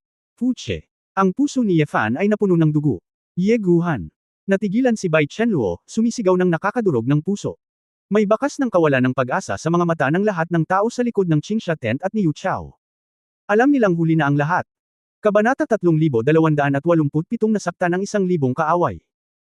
Paano, pakiramdam mo wala kang kapangyarihan sa harap ng haring ito? Huli na para magsisi. Ye Guhan, ibabalik sa iyo ng haring ito ang sinabi mo kanina. Nakakatakot talaga. Oo, halatang wala kang alam, pero sa tingin mo kontrolado mo ang lahat. Nasa kanyang mga kamay si Duan Feng ang panalong tiket, at minamaliit ang lahat, nang may pagkadismaya sa mga bayani. Sa mga mata ni Ye Fan, ang mga gintong apoy ay pumipintig. Isang mahabang buntong hininga ang lumabas sa kanyang lalamunan, at ang dugo ng dragon ay nasigla, at ang pinsala sa katawan ay mabilis na naayos. Ang lalamunan at puso ni Ye Fan ay gumaling lahat sa isang kisap mata. Ako. Hindi mo inaasahan na mananatiling kalmado ka, ngunit sa tingin mo ba ay magiging maayos ka sa paggaling na ito? Ang haring ito ay tamad na patayin ka ng direkta. Dahil gusto mong magdusa ng higit pa, ang haring ito ay masisiyahan ka. Sabi ni Duan Feng, at naglaslas ng ilang espada patungo sa kanyang sarili. Sa ilang mga espadang bumababa, tiyak na mapupunit nito ang katawan ng tao sa 8 piraso. Hindi na makayanan ni Bai Chenluo na tingnan ito, at ang mga monghe sa Berdeng Ghost Tent ay umiling din at mapait na bam-antong hininga. Hindi mo kailangang hulaan para malaman na si Ye Fan ay gagampanan at ipapahiya hanggang mamatay. Ngunit, sa sumunod na segundo, nalaman ng lahat na ang mga bagay ay hindi tulad ng iniisip nila. Nakatayo doon si Ye Fan, ngunit walang nangyari. Anong nangyayari? Nanliit ang mga mata ni Duan Feng, at biglang nagbago ang kanyang mukha. Nagpakita rin ng pagtataka si Wu Ye Wenfeng, iniisip kung mali ba ang nabasa niya. Hinawakan ni Ye Fan ang kanyang leeg na may medyo nanghihinayang ekspresyon. Pagsugat sa kaaway ng 1,000, pagpinsala sa sarili, 800. Ang iyong magic skill ay ang hayaan ang kalaban na masaktan kasama mo, at ang pinsala ay ibabahagi. Gayunpaman, mahusay mong ginamit ang pagkakaiba ng oras at espasyo ng mga bagay sa mga bituin, upang puwersahang makamit ang pag-iwas. Sa ganitong paraan, tinatanggap ng kalaban ang pinsala, ngunit umiwas ka sa iyong sarili. Kung pag-uusapan, ang mahiwagang pamamaraan na ito ay maaaring ituring na ginagawang mga bituin ang mga bagay at inilalapat ito sa ilang napaka-high-end na kaharian. Si Ye Fan ay gumugugol ng oras sa pagsasaliksik kung ano ang nangyayari sa pagsira sa sarili, na ito mula pa noong una. Bilang resulta, bagamat nauunawaan ang prinsipyo ng pagtuklas, hindi niya talaga ito maaaring kopyahin. Ang dahilan ay napakasimple, ang batayan ng mahiwagang kasanayang ito ay ang paggalaw ng mga bagay. Sa madaling salita, maliban sa isang pambihirang fox tulad ni Duanfeng, tinatansya na walang ibang mag-iisip na unawain ang mahiwagang kasanayang ito. Maliban kung maabot ni Yefan ang ikapitong order na asul na dragon at kontrolin ang espasyo, marahil ito ay magiging isang maliit na sanggunian. Anuman ang mga mahiwagang kasanayan o batas, karamihan sa mga ito ay nauugnay sa karanasan at kakayahan ng magsasaka. Hindi mapipilit ni Yefan ang kanyang sarili na matutunan ang lahat ng mahiwagang kasanayan. Bagamat sa tingin ko ay napakalakas ng mahiwagang kasanayang ito, ngayon lang ako makakasuko. Ikaw, paano ka makakatakas sa pananakit sa sarili ng haring ito? Galit na umungol si Duanfeng, para itago ang kanyang panloob na takot, na hindi niya naiintindihan. Sinabi ni Yefan, napakalakas ng pinsalang idinulot mo sa sarili mo, sayang. Nakilala mo ako. Hindi ako naniniwala sa haring ito. Binuksan ni Duanfeng ang kanyang mga braso at nakita ang libu-libong Saiyan lightsabers na nakapaligid sa kanya. Naglunsad siya ng walang awa na pagtatangka, na naglalayong harapin si Yefan ng sabay-sabay. Libu-libong lightsabers, inaatake ang sarili nang hindi tumitingin sa ibang lugar. Ang kapangyarihan ng pagsira sa sarili, sa katunayan, ang pinakamakapangyarihan, ay hindi na kailangan ni Duanfeng na humanap ng paraan para tamaan ang kalaban. Basta atakihin niya ang sarili niya, 100% ang tatamaan niya sa kalaban. Ngunit hindi niya alam, dahil nakita ni Yefan ang operation mode ng mahiwagang kasanayang ito. Sa makatuwid, nakrak na ni Yefan ang pagkawala sa sarili sa oras na ito. Orihinal na nakabalot sa katawan ni Yefan, ang mga hibla, ang hindi nakikitang mga sinulid, ay pinutol na ngayon. Sinusuot ito ni Wang Jian. Si Duanfeng mismo ang tumama ng ilang espada. Kung tutusin, nagbago ang mga bagay at hindi siya makaiwas ng 100%. Nang tumingin ulit siya kay Yefan, naging berde ang buong mukha niya. Si Yefan ay nakatayo roon ng buo, nakatingin sa kanya ng may nakakaawang tingin. Hoy, nasabi ko na sa akin na walang kwenta ang magical skills mo, kaya huwag mong abusuhin ang sarili mo, okay? Anyway, after living for 10 of thousands of years, hindi ba masama ang mamatay ng may dignidad? Ang pagkakataon kung maglaro. Ang tono ni Yefan ay tila binibigkas ang sentensya ng kamatayan kay Duanfeng. Si Wu Ye Wenfeng, ang mga monghe sa Berdeng Ghost Tent, isa-isa, ang kanilang mga anit ay manhid, at ang kanilang mga buhok ay tumatayo. Akala ko masyadong malakas si Duanfeng, isang buhong. Bilang resulta, itong si Ye Guhan ay isa lamang halimaw sa mga halimaw. Anong kalokohan ang ginawa niya? Mayroong hindi mabilang na mga katanungan sa puso ng bawat isa. Nagtiis si Duanfeng ng ilang sugat ng espada sa kanyang katawan. Sa sandaling ito, para siyang tulala na patuloy na sinasaktan ng sarili. Okay. Kung gayon ang haring ito ay lalaban sa iyo ng direkta. Ang mga mata ni Duanfeng ay kumislap na may masamang tingin. Malamig na sumangot si Yefan, at direktang nagbackhand ng bola ng apoy ng dragon, ganap na binalot si Bai Chenluo sa tabi niya. Bigyan ka ng pagkakataong mamatay ng nakatayo, ngunit ginagamit mo ang pagsira sa sarili para ma-hostage ang isang babae. Nagulat si Bai Chenluo. Ngayon lang pala siya binaril ni Duanfeng. Sinira ni Yefan ang langit at nagpalipad ng kulog, nabalot ng kulog at kidlat, at agad na namatay sa harap ni Duanfeng. Ang buong katawan ni Duanfeng ay kumikislap ng makinang na liwanag, sinusubukang umiwas sa sobrang bilis ng mga bagay, at labanan si Yefan ng desperadong. Si Yefan ay hindi natakot, dahil kahit na matamaan siya ni Duanfeng ng daan-daang beses, kailangan lang niyang tamaan si Duanfeng ng 3 beses ng pinakamarami. Ang kamao ng gintong dragon at ang nakasisilaw na mga sinag ay may sensinang nagsagupaan. Napakabilis ng takbo ng dalawa kaya hindi malinaw na makita ng mga monghe sa eksena. Ito rin ay si Wu Ye Wenfeng, na maaaring makakita kung anong uri ng ultra-high frequency ang kanilang pinag-aawayan. Ang kalamangan sa pagbuo ni Duanfeng sa kaharian ng Samero ay naglaho, at hindi ito maiiwasan sa sandaling ito, kaya't maaari lamang siyang lumaban. Ngunit paano magiging kalaban ni Yefan ang kanyang physical fitness? Bago ang ikatlong suntok, ang dalawang kamao ni Yefan ay tumama kay Duanfeng, at ang katawan ni Duanfeng ay nabaluktot at na-deform. Huwag mo akong patayin. May sikreto akong sasabihin. Malakas na sumigaw si Duanfeng, na hindi na nakapagpatuloy sa pakikipaglaban. Ayokong marinig. Walang pakialam si Yefan, ang maraming intriga at panlilin lang ng lalaking ito ay direktang sumampal sa ulo ni Duanfeng ng isang sampal. Isang bola ng apoy ng dragon ang sumunog sa makapangyarihang primordial spirit ni Duanfeng sa lupa. Dahil sa malakas na cultivation, nagpumilit si Duanfeng ng mahigit 10 segundo bago nasunog. Ang matinis na hiyawan ay nagparamdam sa mga monghe sa Qingsha tent na komplikado at hindi maipaliwanag na masaya. Hanggang sa tuluyang mawala ang hininga ni Duanfeng, ang lahat ay parang panaginip. Ang marangal na Nine-Tailed Demon King, namatay lang ng ganito. Itinaas ni Wu Ye Wenfeng ang kanyang ulo at bumantong hininga, tumulo ang mga luha. Warner, makakapagpahinga ka ng mapayapa. Tuwang-tuwang sumugod si Bai Chenluo, gustong yakapin si Yefan. Inilagay ni Yefan ang isang daliri sa noo ng babae at iniwasan siya. Ito ay hindi isang buhay o kamatayang column, dapat kang maging mas nakalaan. Ngayon mo lang ako tinakot, pero nagsinungaling ka sa akin. Alam mo ba kung gaano ako nag-aalala sa'yo? Maliit na eksena lang, mahinang sabi ni Yefan. Sa oras na ito, mayroong isang malaking bilang ng mga sigaw mula sa lumilipad na bangka. Salamat sa Diyos kagalang-galang. Iligtas mo kami mula sa mga kuko ng dyablo. Salamat po God Venerable Ye. Lumuhod at sumigaw ng pasasalamat ang isang mula sa pamilya Chow, na hindi alam nang bumaba sa lumilipad na bangka. Sina Qing Yuan at Qing Li at iba pang grupo ng mga tao sa Berdeng Ghost Tent ay tumingin din kay Yefan na may halong emosyon. Ang Kabanata 3288 ay Diyos. Si Yefan ay abala pa rin sa paghahanap ng World Tree, at gusto lang nitong makaalis ang mga taong ito ng mabilis. Kung tutusin, sa larangang ito ng Samero, palaging delikado ang manatili ng mahabang panahon. Kaya't inalis niya ang paghihigpit sa pasukan at labasan at sinabi, Wu Ye Wenfeng, na ipaghiganti na ang iyong paghihiganti, maaari ka nang lumabas. Ang mga lalaki sa labas, linawin sa kanila at hayaan silang maging tapat, kung hindi, mamamatay silang lahat. Sumimangot si Wu Ye Wenfeng, Ye Guhan, napakaingay mo, inutusan mo itong upuan. Bakit, hindi ka pumayag? Tanong ni Yefan. Malungkot ang ekspresyon ni Wu Ye Wenfeng saglit, at sa wakas ay malungkot siyang lumingon at sinabing, nakikita ko, ang upuang ito ay magbibigay sa iyo ng mukha. Medyo mayabang. Bulong ni Yefan sa kanyang puso. Sir Shenzhen, hindi ka ba lalabas? Tanong ng patriarch ng Chao clan.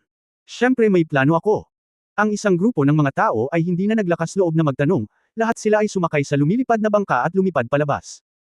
Lumabas ka rin, sabi ni Yefan habang nakatingin kay Bai Chenluo. Hindi ako aalis, paano kung mawala ka na lang? Nag-aalala si Bai Chenluo. Hindi ako pamilyar sa lugar na ito. Kahit na hindi ka natatakot sa kapangyarihan ng simula, mapanganib na sundin. Kung gayon mananatili din ako sa ring. Pagkatapos magsalita ni Bai Chenluo, bigla siyang nalungkot. Kahit mawala ako sa iyo, hindi mawawala ang Yantian ring. Hindi naman ako kasing galing ng singsing. Si Yefan ay hindi maaaring tumawa o umiyak, ang babaeng ito ay napaka-emosyonal, hindi ba? Matapos makaalis ang lahat ng tao sa kaharian ng Samero, nagsimulang maglakbay si Yefan sa mga kalawakan. Ngayon lang ako nagmalasakit kay Duanfeng, at wala akong panahon para pagmasdan itong mabuti. Napakalaki talaga ng space dito. Kung si Yefan ay may wuswang, hindi siya mangangahas na sumugod dito, nag-aalala na hindi siya makakahanap ng paraan palabas. Noong una, inakala ni Yefan na ang paglubog ng World Tree sa kaharian ng Samero ay isang paraan ni Duanfeng. Ngunit ngayon, naramdaman ni Yefan na maaaring ito ang proteksyon sa sarili ng World Tree. Alam ni Duanfeng ang katangiang ito, kaya pinalitaw niya ang mekanismo ng proteksyon na ito. Ang dahilan ay napakasimple, pakiramdam ni Yefan na ang lakas ni Duanfeng ay hindi karapat-dapat na kontrolin ang World Tree. Sa sandaling ito, walang nabalisa sa kaharian ni Zumi, at naging walang prinsipyo si Yefan. Ang mga mata ay nag-aapoy ng itim na gininto ang apoy, at ang walang kapantay na layunin ng espada ay direktang winasak ang tuyo at hinayla ang kabulukan, paparating at papasok sa iba't ibang espasyo tulad ng hangin. Bagamat ang walang kapantay na epekto ay maaaring magpapahintulot sa kanyang mga apoy ng dragon na masira ang mga hadlang na ito, hindi ito kasing ayos ng layunin ng espada. Ang uswang na sinamahan ng iba pang mga enerhiya ay parang isang walang katulad na eskrimedor, na gumagamit ng mahinang sandata. Ito ay kahanga-hanga, ngunit ito ay medyo walang kahulugan. Gaano man kalakas ang mismong eskrimedor, hindi mailalabas ng masasamang sandata ang kapangyarihan ng eskrimedor. Sa pamamagitan lamang ng pagbabalik sa sariling magic weapon ng eskrimedor maaari itong maglaro ng perpekto. Mas pinagmamasdan niya ang paggalaw ng enerhiya sa lugar na ito, mas naramdaman ni Yefan na may mali. May kakaibang pakiramdam na nananatili sa isip ni Yefan. Umikot si Yefan sa isang malaking bilog, at ang espasyong kanyang dinaanan, ang lugar na kanyang nawalis, ay higit sa 10 beses na mas malawak kaysa sa Berdeng Ghost Tent sa labas. Sa ilalim ng gayong mga pangyayari, ang World Tree ay hindi natagpuan. World Tree, pwede ba iyon?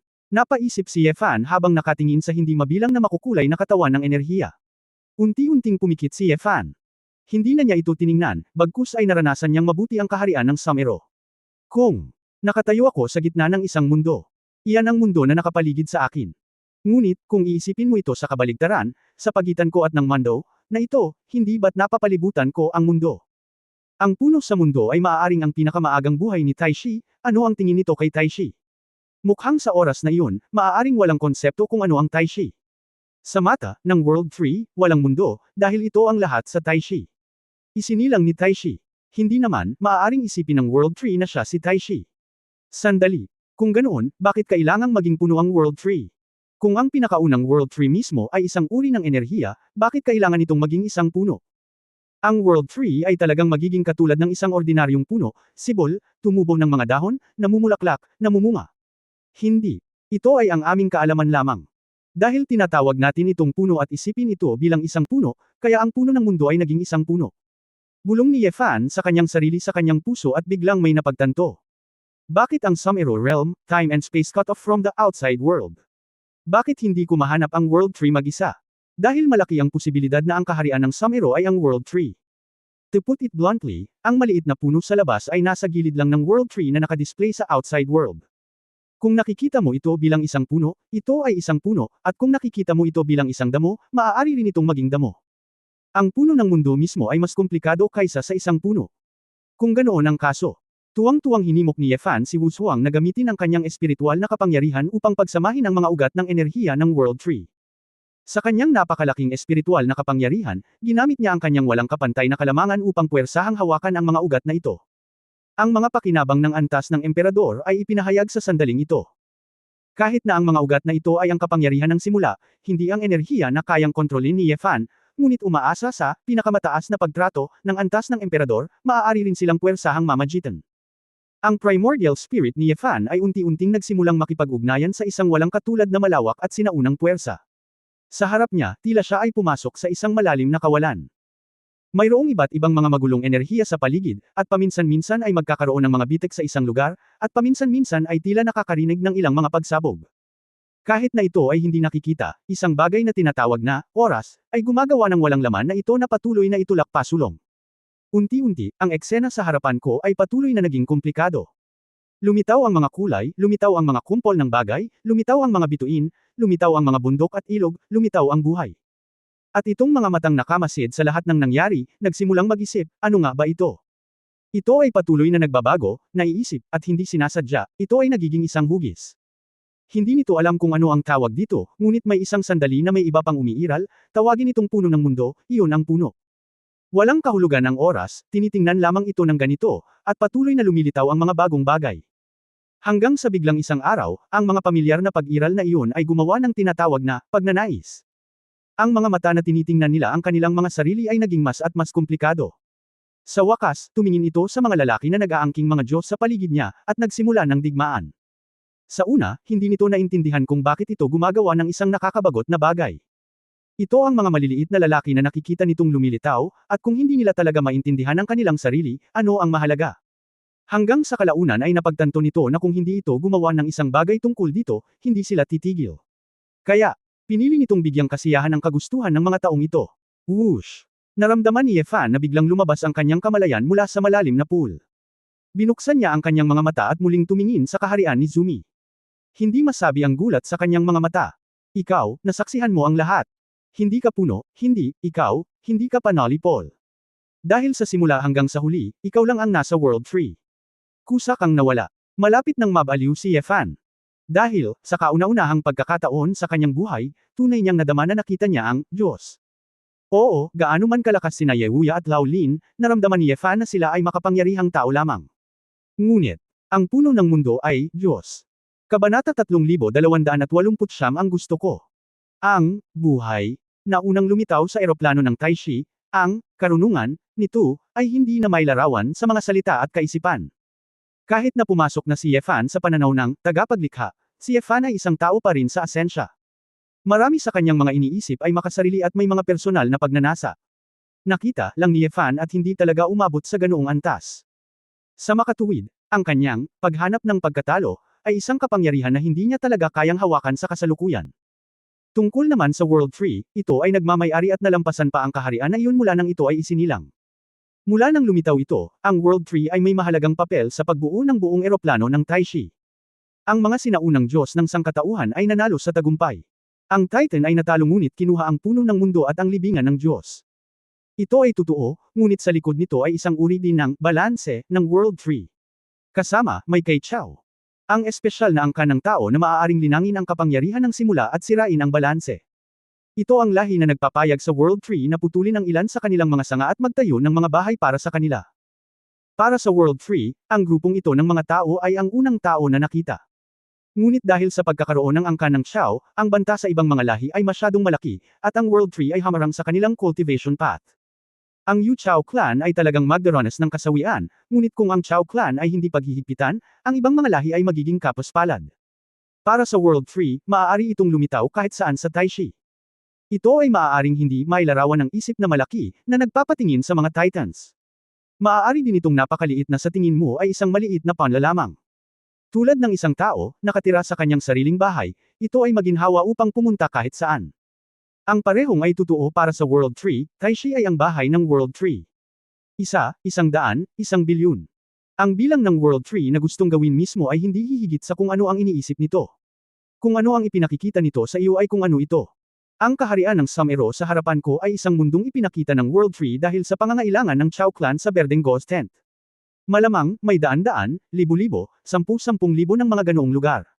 Walang iba kundi ang World Tree. Gusto kong tulungan kang Chao na magligtas ng sunog para magkaroon sila ng bahay.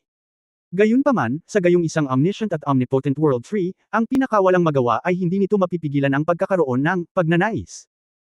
Kaya naman, ang magagawa lang nito ay pataasin pa ang buong nilalang na Taishi, ngunit hindi nito magagawa, at talagang sugpuin ang digmaan. Ang World Tree ay walang pagkamakasarili, o sa madaling salita, dahil ito ay lumitaw, wala itong pagnanais o pagnanais. Magmakaawa. Wala talaga itong malinaw na kahulugan ng mabuti at masama. Lahat ng ginagawa nito ay para sa kapakanan ng simula. Hindi nito napigilan ang mga patuloy na naghahatid kay Taiji sa kapahamakan, ngunit sinubukan nito ang lahat. Kung paanong ang ekolohiya mismo ay patuloy na nag-aayos upang matiyak ang pagkakaiba-iba ng mga species, ngunit ang mga species ay talagang gustong sirain ang kanilang mga sarili, at ang ekolohiya ay hindi maaaring pigilan ito. Kung hindi ito, Diyos, hindi alam ni Yefan kung ano pa ang matatawag na Diyos. Kahit hindi ko alam, ang sinabi ko, maiintindihan mo ba ng buo? Pero, salamat sa pagpapalim sa akin na makita ito. Sa harap mo, napakaliit namin. Napabuntong hininga si Yefan, kumpara sa puno ng mundo, gaano man ang mga alamat at kwento ay ipinasa, gaano man kalakas ang mga sinaunang tao, hindi sila dapat banggitin. Biglang may naramdaman si Yefan Sale sa kanyang kamay. Binuksan niya ang kanyang kamay, at ito pala ay isang maliit na emerald green tree. Ito ang binigay mo sa akin. Nagulat si Yefan. Bagaman hindi niya alam ang tiyak na layunin, tiyak na hindi ito simple. Biglang nagbago ang eksena sa harapan ko. Si Bai Chenluo ay lumitaw sa kanyang harapan. Yeguhan, bakit ka biglang pumasok? Kakaibang tanong ng babae. Pumasok ka. Natigilan si Yefan, na pagtanto lamang na ipinadala siya sa Yantian Ring. Tumayo ang buhok ni Yefan. Hindi yun ang inaasahan niya. Sa anumang posisyon ni Taishi, kahit sa sarili niyang Yantian Ring, ang World Tree ay malayang makakalabas at makakalabas. Kahit ilagay siya sa singsing.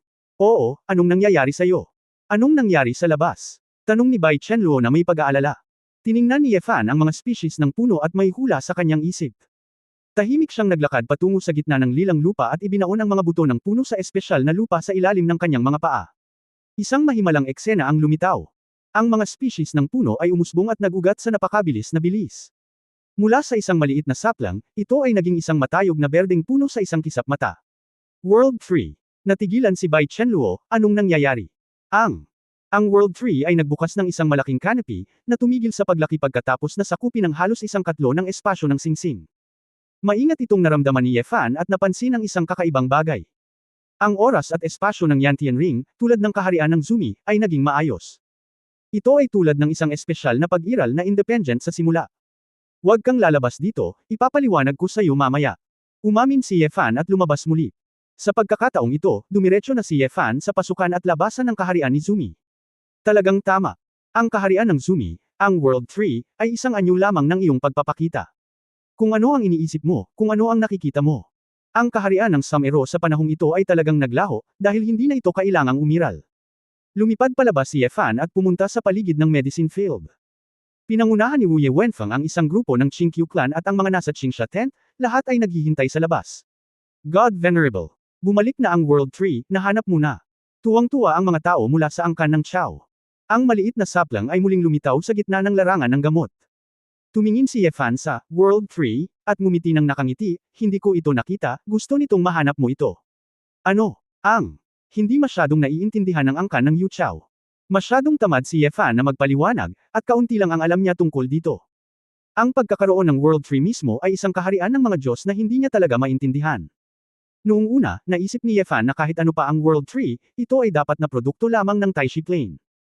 Ngunit sa pag-iisip tungkol dito ngayon, ang puno ng daigdig na ito ay maaaring makabuo ng kapangyarihan ng simula ng mag-isa, na talagang nangangahulugan na ito ay higit pa sa taas na ito. Sa gayong tampok, hindi mahalaga kung saang eroplano ito lilito. Yeguhan, may isang bagay na kailangan kong itanong ng malinaw, sabi ni Wu Yewenfeng. Ano? Bago ako nasa ibaba, si Duanfeng ay humingi sa iyo ng isang paraan, at sinabi niya na nilinang niya ang kapangyarihan ng simula, totoo ba ito? Alam ni Yefan na ito ay tiyak na tatanungin, pagkatapos ng lahat, ang epekto ay masyadong malaki. Noong una akala ko posible, ngunit sa kasalukuyan, hindi ito magagawa. Nahulaan ni Yefan na ang dahilan kung bakit naramdaman niyang tama ang pamamaraan, ngunit hindi ito magagawa, ay dahil, pinigilan, ito ng World Tree. Sa tingin ko ay totoo rin, ang kapangyarihan ng simula, ngunit ang kapangyarihan na hinahabol ng mga matatanda ng Hongmeng, paano magagawa ng mga mortal na linangin? Si Wu Yewenfeng at iba pa ay hindi masyadong nag-isip, pagkatapos ng lahat, ito ay masyadong hindi makatotohanan. Yeguhan, sa pagkakataong ito tinulungan mo kaming alisin ang taksil na si Duanfeng, may utang na loob sa iyo ang aming angkan ng Chinkyo. Kung kailangan mo ng anumang bagay sa hinaharap, maaari kang pumunta sa Genmen upang mahanap ang upuan na ito. Mayabang na sabi ni Wu Yewenfeng. Ikan-away ni Yefan ang kanyang kamay at pinaalis sila. Kalimutan mo na, sa lakas mo, hindi ko gusto. Galit na galit si Wu Yejiangbin, ikaw, bata ka.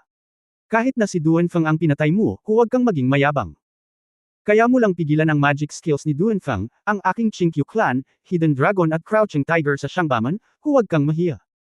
Inabot ni Wu Yewenfeng ang kanyang kamay at pinigilan ang mga nasasakupan. Iyon ang paraan ng pagsasalita niya. Huwag seryosohin ito. Ang mga taong may kaunting lakas ay may posibilidad na magkaroon ng higit na personalidad. Kalmadong ngumiti si Wu Yewenfeng, pagkatapos ay tumalikod at nag-order. Bumalik sa Gen Sect. Isang grupo ng mga mandirigmang Chinkyo, bagaman hindi sila kumbinsido, ay sumunod pa rin. Matapos tingnan ng malalim ni Yefan ang World Tree, nagplano rin siyang umalis. Yeguhan, saan ka pupunta? Tanong ni Qing Yuan. Kabanata 3271 bagong tahanan. Saan ako pupunta? Ano ang iyong negosyo? Tanong ni Yefan. Siyempre meron.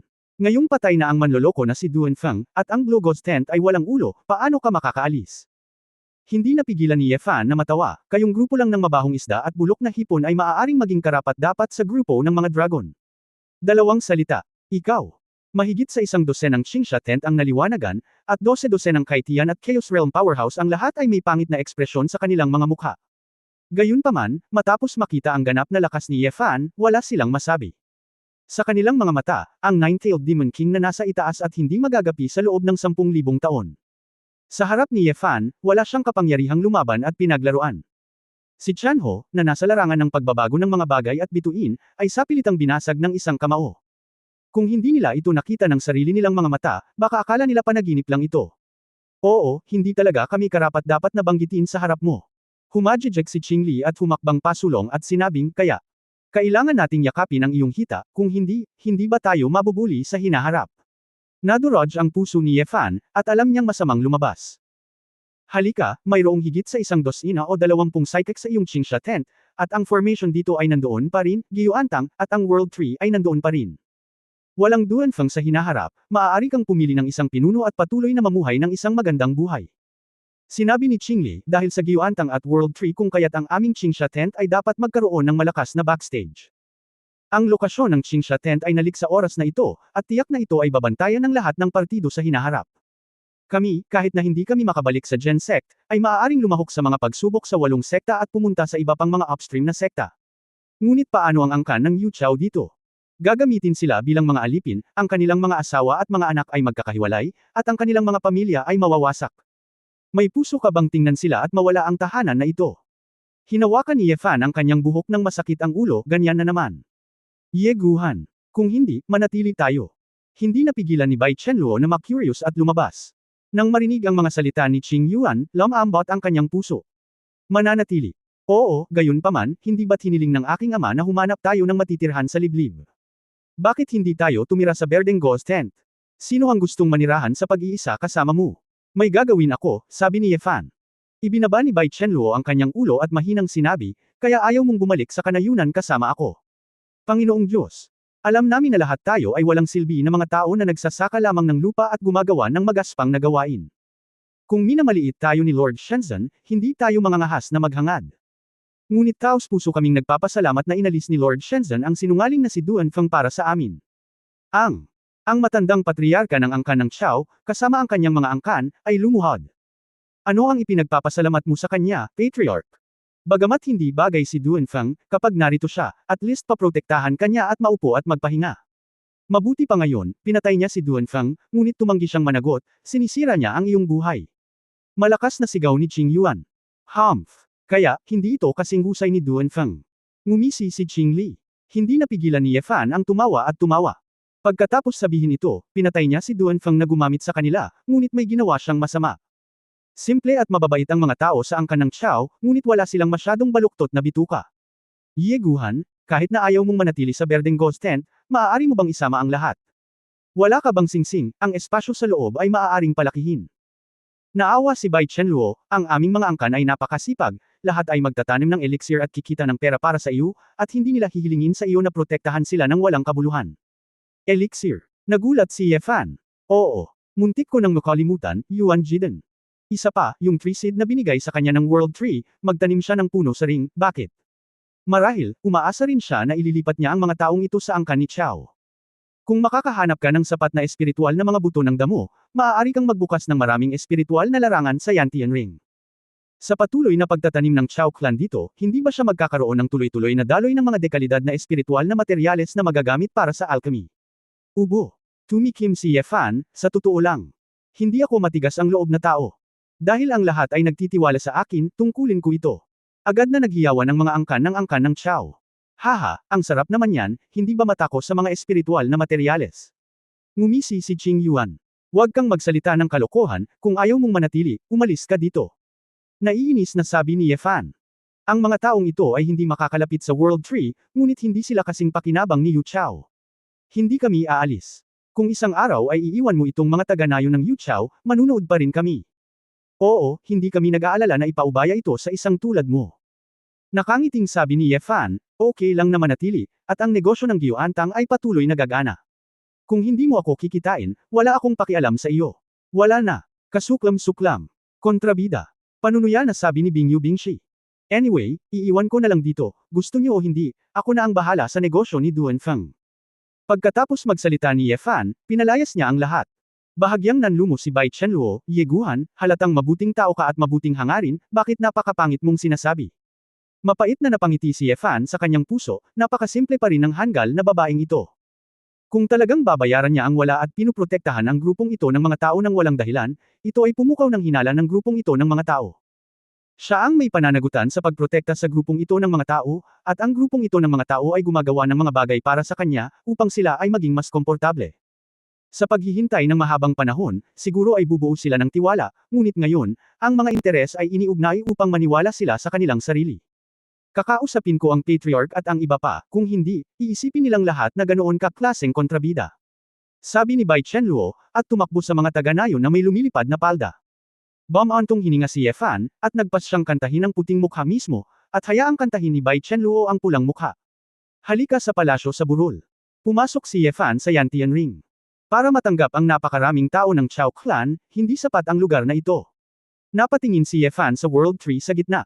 Sa dilim, naramdaman niya na ang World Tree ay nagbigay sa kanya ng mga buto ng puno, upang mapabuti niya ang espasyo ng Yantian Ring, anong espesyal na kahulugan doon. Parang si Lao Lin ang lumapit sa kanya noon, umaasang may gagawin siya. Bagamat hindi nagsalita ang World Tree, hindi madaling ipakita sa kanya ang mga bagay na iyon at bigyan siya ng mga buto ng puno.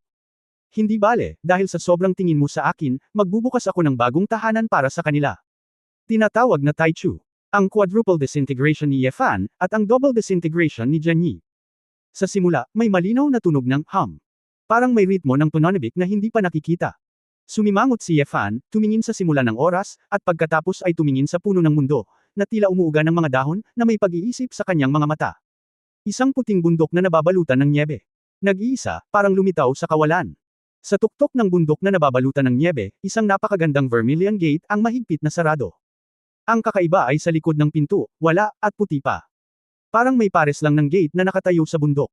Sa plaka ng tarangkahan, dalawang sinaunang at clumsy na karakter ang nakasulat. Hongmeng. Sa harap ng pinto, isang lalaking mukhang payak ang bumulong sa dalawang salitang iyon. Nakasuot siya ng blue cloth shirt, naglalakad sa itim na tela na sapatos, at may dalang plastic bag mula sa supermarket sa kanyang kamay. Sa plastic bag, mayroong ilang mga sangkap, isang berdeng sibuyas ay partikular na kapansin-pansin. Pagtatapos ng kabanatang ito. For more updates, click on the notification bell.